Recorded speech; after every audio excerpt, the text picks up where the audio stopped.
Bonjour mes frères et sœurs. Bonjour chers internautes. Bonjour tous ceux qui nous regardent, qui prennent ces émissions qui leur fait du bien. Je le crois de tout mon cœur parce que c'est la parole de Dieu. En ce matin, je m'adresse à tous et je vous bénis dans le nom précieux de Jésus-Christ. Amen. Amen. Nous allons parler d'un sujet que je pense que nous connaissons, mais c'est un grand rappel, c'est une recherche en même temps, c'est une interrogation, c'est une remise en question. Qui est ce Jésus, homme et Dieu que nous adorons? Voilà le titre de ce message.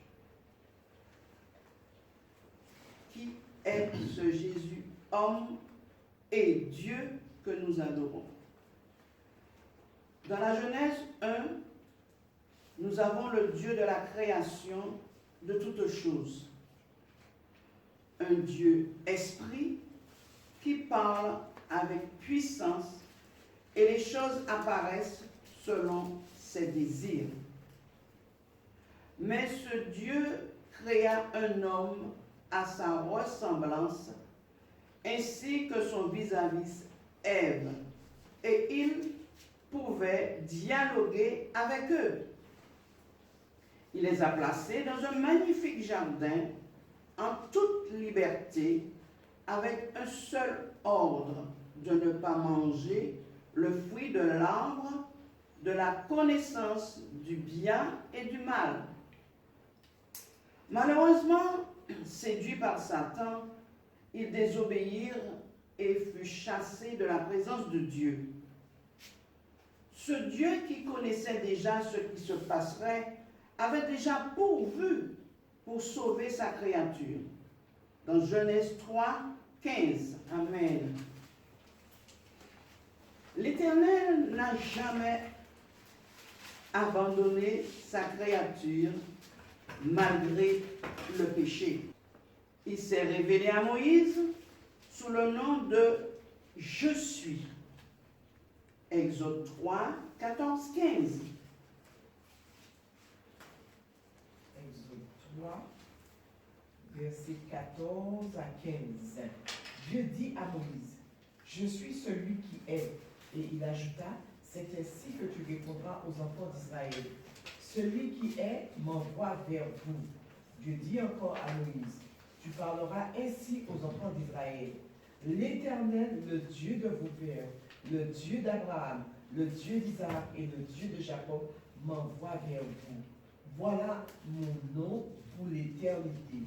Voilà mon nom de génération en génération. Amen. Dans l'Ancien Testament, le Dieu de la création est appelé Éternel ou Ange de l'Éternel. Moïse, avant sa mort, annonça au peuple d'Israël que Dieu leur suscitera un prophète comme lui. Nous trouvons cela dans Deutéronome 18, 15, 19.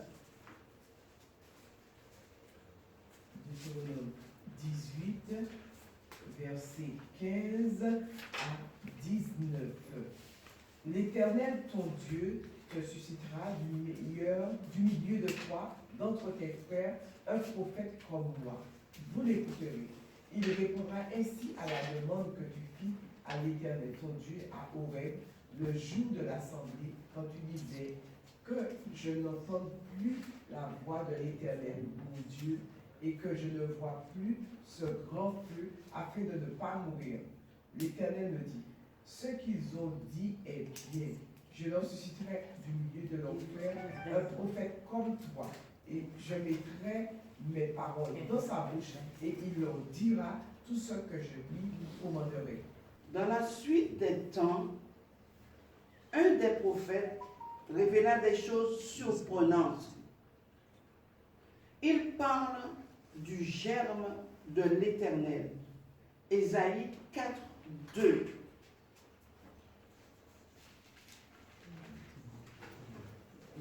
Ésaïe verset 2. En ce temps-là, le germe de l'Éternel aura de la magnificence et de la gloire, et le fruit du pays aura de l'éclat et de la beauté pour les réchappés d'Israël. Amen. Amen. Ésaïe 11, 1, 5. Ésaïe 11, versets 1 à 5. Puis un rameau sortira du tronc d'Isaïe, et un rejeton naîtra de ses racines. L'esprit de l'Éternel reposera sur lui, l'esprit de sagesse et d'intelligence, esprit de conseil et de force, esprit de connaissance et de crainte de l'Éternel. Il respirera la crainte de l'Éternel, il ne jugera point sur l'apparence, il ne prononcera point sur un oui-dire, mais il jugera les pauvres avec équité et prononcera avec droiture sur les malheureux de la terre.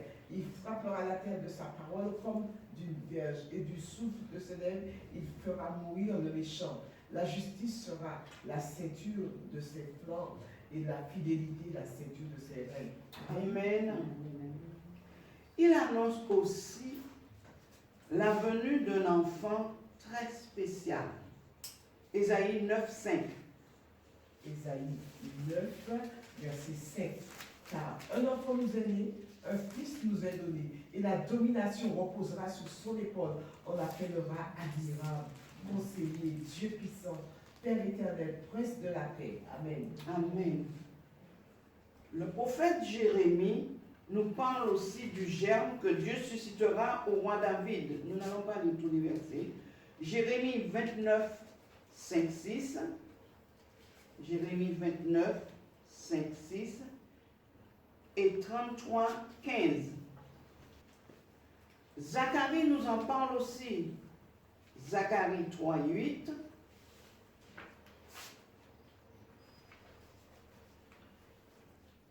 Et 6, 12, 13.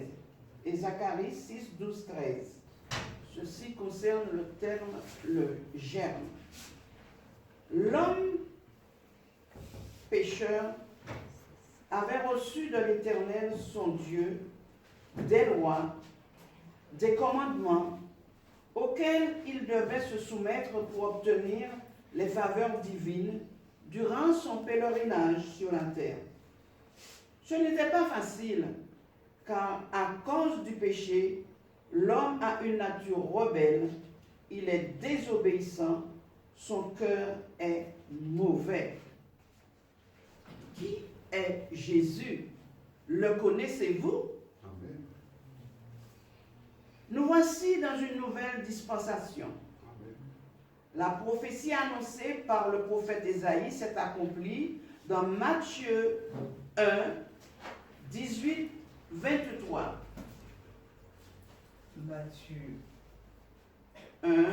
Matthieu 1, verset 18 à 23. Voici de quelle manière arrivera la naissance de Jésus-Christ. Marie, sa mère, ayant été fiancée à Joseph, se trouva enceinte par la vertu du Saint-Esprit, avant qu'ils eussent habité ensemble. Joseph, son époux, qui était un homme de bien et qui ne voulait pas la diffamer, se proposa de rompre secrètement avec elle. Un enfant nous est donné. Ce fils nommé Jésus, né de la chair par Marie la Vierge choisie, mais conçu par le Saint-Esprit et non par Joseph. Avant même sa naissance, il avait déjà la lourde charge de sauver sa nation de ses péchés. C'était un enfant très spécial. Des mages venus d'Orient vinrent l'adorer comme le roi des Juifs. Matthieu 2, 1, 2. Matthieu 2, versets 1 à 2. Jésus étant né à Bethléem en Judée, au temps du roi Hérode, voici les mages d'Orient arrivèrent à Jérusalem et dirent: Où est le roi des Juifs qui vient de naître? Car nous avons vu son étoile en Orient et nous sommes venus pour l'adorer. Amen. Amen. Amen. Dès sa naissance, des ennemis ont voulu le supprimer, mais Dieu veillait. Amen. Joseph et Marie, obéissant à l'ordre divin, se retirèrent en Égypte, puis au bout d'un certain temps revinrent à Nazareth. Après cela, un nommé Jean-Baptiste prêchait dans le désert de Judée, incitant le peuple à se repentir, disant que le royaume des cieux est proche. Jean était celui qui préparait le chemin du Seigneur, annoncé par Ésaïe 40, verset 3. Ésaïe 40, verset 3. Une voix crie, préparez au désert le chemin de l'Éternel, aplanissez dans les lieux arides une route pour notre Dieu. Amen. Il baptisait d'eau et annonçait qu'un plus grand que lui viendrait et baptisera du Saint-Esprit et de feu. Le temps s'écoulait et un jour, Jésus vint lui aussi se faire baptiser par Jean afin que les Écritures s'accomplissent. Et là, nous avons encore la confirmation que Jésus est le Fils bien-aimé de Dieu. Matthieu 3, verset 13-17. Alors Jésus vint de la Galilée au Jourdain vers Jean pour être baptisé par lui. Mais Jean s'y opposait en disant, c'est moi qui ai besoin d'être baptisé par toi, et tu viens à moi? Jésus lui répondit, laisse faire maintenant, car il est convenable que nous accomplissions ainsi tout ce qui est juste. Et Jean ne lui résista plus. Dès que Jésus eut été baptisé, il sortit de l'eau. Et voici les cieux s'ouvrir et il vit l'Esprit de Dieu descendre comme une colombe et venir sur lui. Et voici une voix qui entend des cieux ces paroles. Celui-ci est mon Fils bien-aimé, en qui j'ai mis toute mon affection. Amen. Amen. Jésus, emmené par l'Esprit dans le désert, jeûna 40 jours et 40 nuits. Satan, qui n'abandonne jamais, profitant de sa faiblesse en tant qu'homme, vint le tenter, mais il ne réussit pas. Amen. Jésus est sorti vainqueur de la tentation. Alléluia. Et rempli de l'Esprit, il commença son ministère décrit dans Luc 4, 18, 19. Luc 4, verset 18 à 19, ce qui était prédit par Ésaïe 61, 1, 2. Donc nous lisons Luc 4, 18, 19. L'Esprit du Seigneur est sur moi, parce qu'il m'a envoyé pour annoncer une bonne nouvelle aux pauvres. Il m'a envoyé pour guérir ceux qui ont le cœur brisé, pour proclamer aux captifs la délivrance et aux aveugles le recouvrement de la vue, pour renvoyer libres les opprimés, pour publier une année de grâce du Seigneur.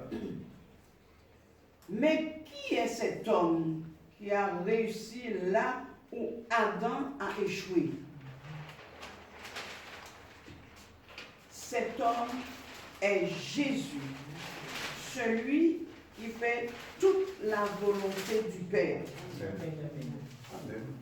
Il prêche la repentance, Alléluia. pardonne les péchés, guérit les malades, ouvre les yeux des aveugles, libère des esprits impurs, purifie le lépreux, fait toutes sortes de miracles, ressuscite même les morts, Amen. annonce la bonne nouvelle du royaume de Dieu aux pécheurs. Jésus est celui qui manifeste l'amour, la compassion, la miséricorde. Il ne rejette et ne fait exception de personne. Il est la sagesse. Jésus instruit le peuple avec autorité et sa doctrine dérange les hommes religieux de son temps. Amen. Jusqu'à aujourd'hui. Jésus est la lumière du monde, la porte étroite, le vrai sceptre, le bon berger qui donne sa vie pour ses brebis. Jésus est le chemin, Alléluia. la vérité et la vie. C'est lui le roi d'Israël, monté sur un ânon qui rentre triomphalement à Jérusalem, comme l'avait annoncé Zacharie 9:9.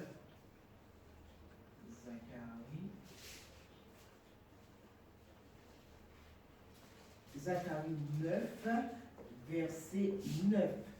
Sois transporté d'allégresse, fille de Sion. Pousse des cris de joie, fille de Jérusalem. Voici ton roi vient à toi. Il est juste et sauveur. Il est humble et monté sur un âne petit d'une ânesse. Amen. Amen. Jésus est celui qui a fait connaître le nom du Père créateur aux disciples.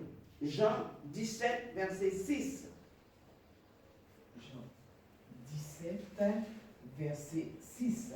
J'ai fait connaître ton nom aux hommes que tu m'as donnés du milieu du monde. Ils étaient à toi et tu me les as donnés et ils ont gardé ta parole. Amen. Amen. C'est lui, cet homme, qui a souffert dans sa chair pour l'humanité perdue. Amen. Il mourut sur le bois maudit de la croix comme un malfaiteur. Il a payé notre rançon pour sa vie offerte, afin de nous sortir des ténèbres du royaume de Satan et nous amener à son admirable lumière, le royaume de Dieu. Jésus est l'accomplissement de la loi. Par sa mort, il nous a réconciliés avec Dieu et nous pouvons nous approcher sans crainte, car le voile qui nous séparait de Dieu est déchiré. Tous ceux qui reçoivent Jésus dans leur vie deviennent les enfants de Dieu, une nouvelle créature. Il a donné aux hommes l'opportunité de retrouver le paradis perdu. Amen. Qui est Jésus? C'est notre frère ressuscité, notre sauveur, notre rédempteur, notre justice, notre médiateur, notre avocat, notre roi, etc., etc. Jésus ne nous a pas laissés orphelins, mais nous a envoyé le Saint-Esprit, le consolateur. Jésus est celui qui a été souverainement élevé par Dieu et qui a reçu le nom qui est au-dessus de tout nom. Philippiens 2, verset 9. C'est pourquoi aussi Dieu l'a souverainement élevé et lui a donné le nom qui est au-dessus de tout nom. Amen. Amen. Jésus est celui qui, dans Jean 8, verset 58, réaffirme aux Juifs qu'il est le « je suis » avant qu'Abraham fût. Amen. Jean 8, 58. Jean 8, verset 58, Jésus leur dit, en vérité, je vous le dis, avant qu'Abraham fût, je suis. Amen. Amen. Avant qu'Abraham fût, je suis. Amen. Il est la parole faite chair, l'image du Dieu invisible, le premier-né de toute la création. Il est le Dieu de gloire. Il n'y en a point d'autre. Colossiens 1, 15, 18. Colossiens 1, verset 15 à 18. Il est l'image du Dieu invisible, le premier-né de toute la création, car en lui ont été créées toutes les choses qui sont dans les cieux et sur la terre, les visibles et les invisibles, trône, dignité, domination, autorité. Tout a été créé par lui et pour lui. Il est avant toute chose et toute chose subsiste en lui. Il est la tête du corps de l'Église. Il est le commencement, le premier-né d'entre les morts, afin d'être en tout le premier. Amen. Amen. Colossiens 2, versets 9, 10. Colossiens 2, verset 9, 10. Car en lui habite corporellement toute la plénitude de la divinité. Vous avez tout pleinement en lui qui est le chef de toute domination et de toute autorité. Amen. Amen. Jésus est le chef suprême de l'Église qui est son corps. Éphésiens 1, 22, 23. Il a tout mis sous ses pieds et il a donné pour chef suprême à l'Église qui est son corps, la plénitude de celui qui remplit tout en tous. Amen. C'est lui, Jésus, qui est l'alpha et l'oméga, l'Amen. Apocalypse 3, 14. Nous ne lirons pas tous les versets. Apocalypse 3, 14. Apocalypse 22, 13. Nous pouvons lire Apocalypse 22, 13 et 16b. Apocalypse 22, verset 13. Je suis l'alpha et l'oméga, le premier et le dernier, le commencement et la fin. Amen. Amen. Tu as lu le verset 16b? Le 22. Oui, le 22. 16b. 16b. Je suis le rejeton et la postérité de David, l'étoile brillante du matin. Amen. Jésus revient bientôt. Apocalypse 1, 4, 8. Apocalypse 1, verset 4 à 8. Jean aux 5 églises qui sont en Asie, que la grâce et la paix vous soient données de la part de celui qui est, qui était et qui vient, et de la part des saints esprits qui sont devant son trône, et de la part de Jésus-Christ, le témoin fidèle, le premier-né des morts et le prince des rois de la terre, à celui qui nous aime, qui nous a lavés de nos péchés par son sang et qui a fait de nous un royaume des sacrificateurs pour Dieu son Père. À lui soit la gloire et la puissance au siècle des siècles. Amen. Voici, il vient avec les nuées, et tout œil le verra, et ceux qui l'ont percé, et toutes les tribus de la terre se lamenteront à cause de lui. Oui, Amen. Je suis l'alpha et l'oméga, le commencement et la fin, dit le Seigneur Dieu, celui qui est, qui était et qui vient, le Tout-Puissant. Amen. Amen. Amen. Jésus revient bientôt. Je vous donne quelques versets. Jean 1, verset 1, 4. Vous le lirez après. Jean 1, verset 1, 4. Colossiens 1, 16. Hébreux 10, 5, 7. Verset 5, 7. Toutes ces citations, nous les trouvons dans le Nouveau Testament. Alors lisons, étudions la parole de Dieu pour mieux connaître Jésus, notre Dieu. Amen. Amen. Amen.